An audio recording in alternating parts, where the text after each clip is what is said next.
Hi there, welcome to Real Sales Dynamics, where we break down in-field sales footage to get you better at door knocking. Today we're actually inside because currently there's a hurricane on the outside. So we're going to go through 7 different reasons why you're failing at door knocking.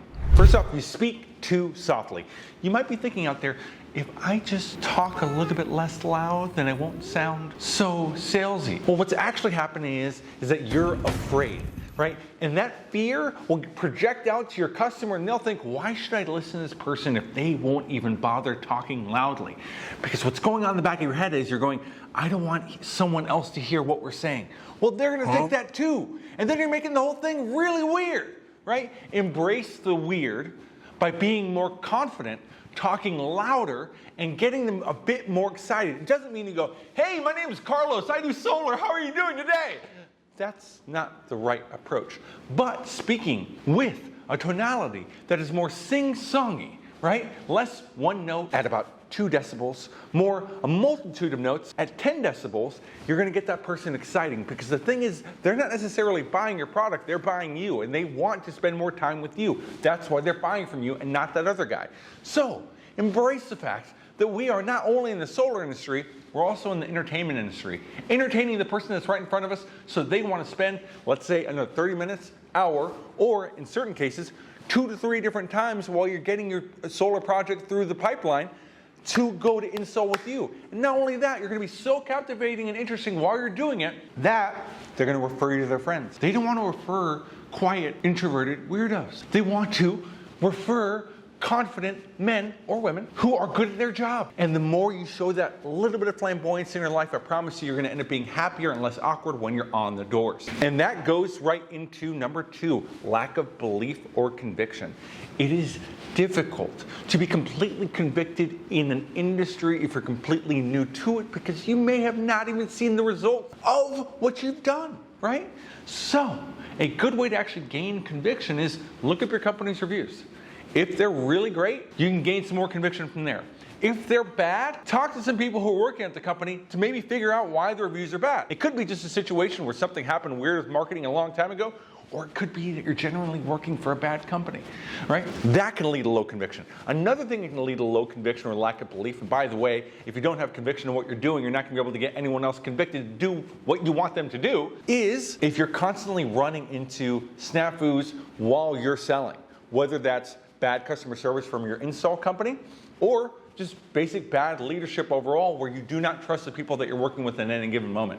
If that's a chronic case for you, where every single company you never trust anyone, that's probably a you problem. But if this is the first time you've ever joined the solar industry as a whole, maybe look around, shop around, and if you're really interested, click down at flblitz.com. Number 3, counting chickens before they hatch. Have you ever met that guy who has a nice BMW M3 but hasn't even gotten an install in yet?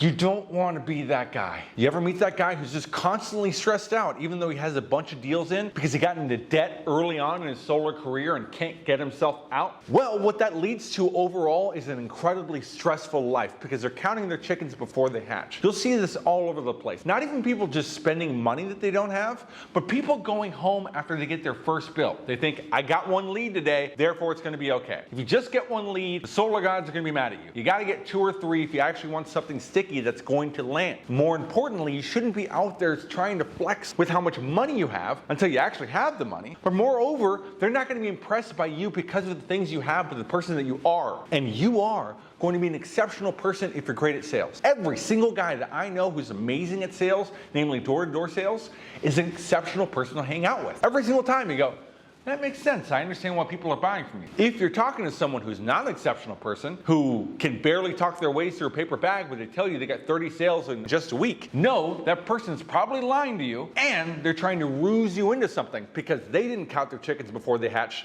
and now they're in a little bit of debt. Number 4, you're starting at $100 in your bank account. Now I know it's very appealing. You don't have any money at all, and you're thinking, I'm going to get into door-to-door sales right now. I'm going to make $10,000 a day just like Carlos. Well, let me tell you something real quick. And this is coming from a guy who tries to help these people out. It's going to take a little bit before you start getting the big paychecks. It's like anything else in life. You may think, oh, I set up 3 leads today and every single one of those closed. Well, depending on the installer that you're working with in the area, depending on permitting times or just maybe mismanagement, you could end up waiting quite a bit in order to get real paychecks coming in. So if you're looking to get into the solar industry, I recommend just have a little safety net set aside. If you're $10,000 in debt and your rent is $5,000 and you don't know where you're going to get your next dollar from, you've made a couple of mistakes in your life. Try to resolve some of those before going out and getting on the doors. Because I promise you, those customers are going to be able to smell your commission breath. And they're probably not going to want any single part of that. If any of these are hitting home right now, or maybe I'm missing one, make sure to click down in the comment section below. Ego. You're letting pride with you. Maybe you've been screwed over by some solar companies in the past. Maybe there's some reps who gave you information that wasn't great. That doesn't mean that whatever pitch you're using or whatever approach you're using right now is necessarily the best one.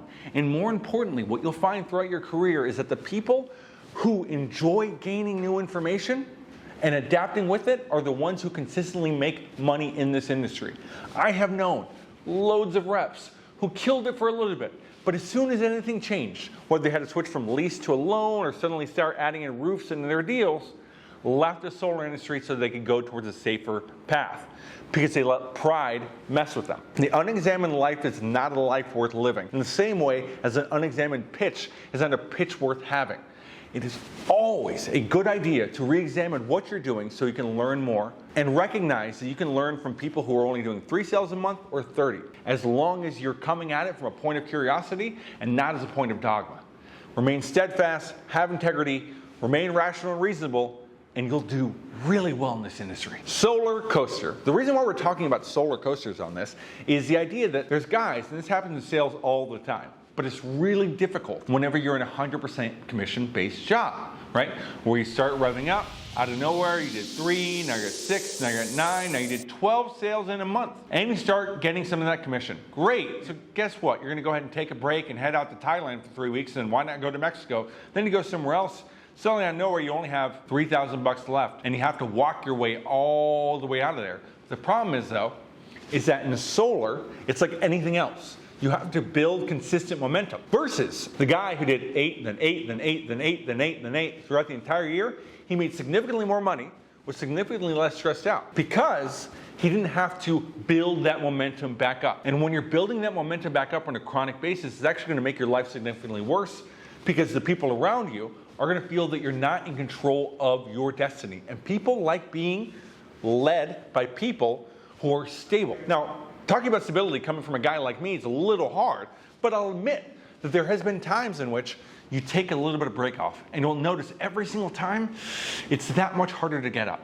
So the key in this job is to be consistent. Not just consistent on the doors, you should be aiming for anywhere between 60 to 80 doors a day. But if you actually want to take time off, set that time off 2 weeks ahead of time at the very least, so that it's not just some random treat and you create a justification that day in order to take it off. Oh, I had to go wash my car. But instead, it feels like an actual time off to where you can be present with your spouse, loved ones, friends, or anything else, and actually be present to it. Get off the solar coaster, go towards consistency. Next one is energy vampires. And no, I'm not talking about bad air conditioners. There are so many remarkable people in this solar industry right now. And many of them, unfortunately, surround themselves with the same people they were with when they first got into the industry. Namely, low-producing people who are constantly asking for handouts. And unfortunately, because these solar pros are so empathetic and giving and see potential in everyone, that they find the need to give out advance, advance, advance, advance, advance. Oh, he'll do good, he just needs to borrow my car. Oh, he'll do good, he just needs this thing. Oh, he'll do good, it's okay, they can all just stay on my couch right now. And what that creates are energy vampires. Here's the actuality. The more you give out to these people, the more they resent you. You can give the homeless person outside right now $12,000, and I promise you, he's going to show up there the next day thinking, maybe I'll get another 12 grand. He's not going to use that money in order to find a new job. In the same way, energy vampires in this industry can suck the complete soul out of you. Just like crabs in a barrel. The more you try to get up, the more they try to pull you down into their low despair zone. Get out of that energy level and start spending time with other sharks. If you're working for a company where everyone is doing significantly worse for you, it's time to advance in life. If you find yourself constantly giving out money to people, recognize it's never going to help them. The best thing you can do is leave, go succeed, and then be the change that you want to see. Thanks for watching. If I missed anything, make sure to click down in the comment section below and let us know about one of your loser friends who screwed up in a different way. More importantly, if you're trying to get hired, click down at flblitz.com. Right now, we're not only doing solar sales blitzes, we're hiring for a permanent team of absolute killers in Florida.